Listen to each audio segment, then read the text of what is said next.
মৃত্যুপুরীতে গাজা উপত্যকা। ইসরায়েলি বাহিনীর হামলায় ৩৫,০০০-এর বেশি ফিলিস্তিনি নিহত হয়েছে, বাস্তুচ্যুত হয়েছে ৫০ লাখেরও বেশি মানুষ। গাজার মানুষের এমন চিত্র নাড়া দিয়েছে বিশ্ববাসীকে। আন্দোলন এবং প্রতিবাদ করে ছাত্র জনতা, তবে গাজার কান্নার আওয়াজ পৌঁছায়নি বাইডেনের কানে। হামাস ইসরায়েল সংঘাতে ইসরায়েলকে সমর্থন দিয়ে যাচ্ছে যুক্তরাষ্ট্র। দেশটির প্রতিরক্ষা ব্যবস্থা জোরদার করতে কোটি কোটি ডলারের অস্ত্র সহায়তা দেওয়া হচ্ছে। একই সঙ্গে গাজার দখলদার ইসরায়েলি গণহত্যা ও যুদ্ধাপরাধের বিষয়ে নীরব ভূমিকায় রয়েছে মার্কিন প্রশাসন।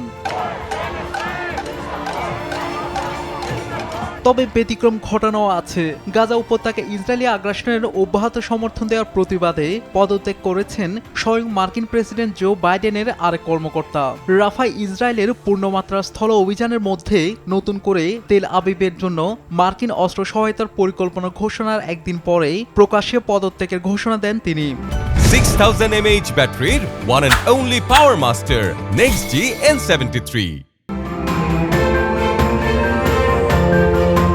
পদত্যাগ করা ওই কর্মকর্তার নাম লিলি গ্রিনবার্গ কল। তিনি মার্কিন স্বরাষ্ট্র দপ্তরের চিফ অব স্টাফের বিশেষ সহকারী হিসেবে দায়িত্ব পালন করেছিলেন। এ কর্মকর্তা তার পদত্যাগপত্রে লিখেছেন, তার বিবেক ও বিচার বুদ্ধিকে সাথে নিয়ে এ প্রশাসনের প্রতিনিধিত্ব করা তার পক্ষে সম্ভব না। লিলি গ্রিনবার্গ নিজেও একজন ইহুদি এবং গত বছরের অক্টোবরে গাজায় ইসরায়েলে আগ্রাসন শুরু হওয়ার পর থেকে প্রেসিডেন্ট বাইডেন যেসব মন্তব্য করেছেন তারও নিন্দা করেছেন। এমনকি ইসরায়েলের অস্তিত্ব ছাড়া বিশ্বে একজন ইহুদিও নিরাপদে থাকবে না বলে বাইডেন যে মন্তব্য করেছিলেন তারও নিন্দা করেছেন সদ্য পদত্যাগ করা এ মার্কিন কর্মকর্তা।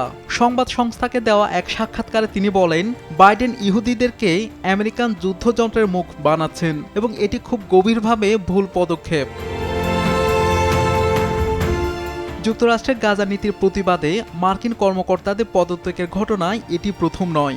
গত বছরের ৭ অক্টোবর সংঘাত শুরুর পর থেকে সাবেক একজন মার্কিন কর্মকর্তা সহ বাইডেন প্রশাসনের কয়েকজন কর্মকর্তা এবং নিয়োগপ্রাপ্তরা যুক্তরাষ্ট্রের গাজা নীতির বিরোধিতা করে প্রকাশ্যে পদত্যাগ করেন। শাহাদাত শাওন, RTV।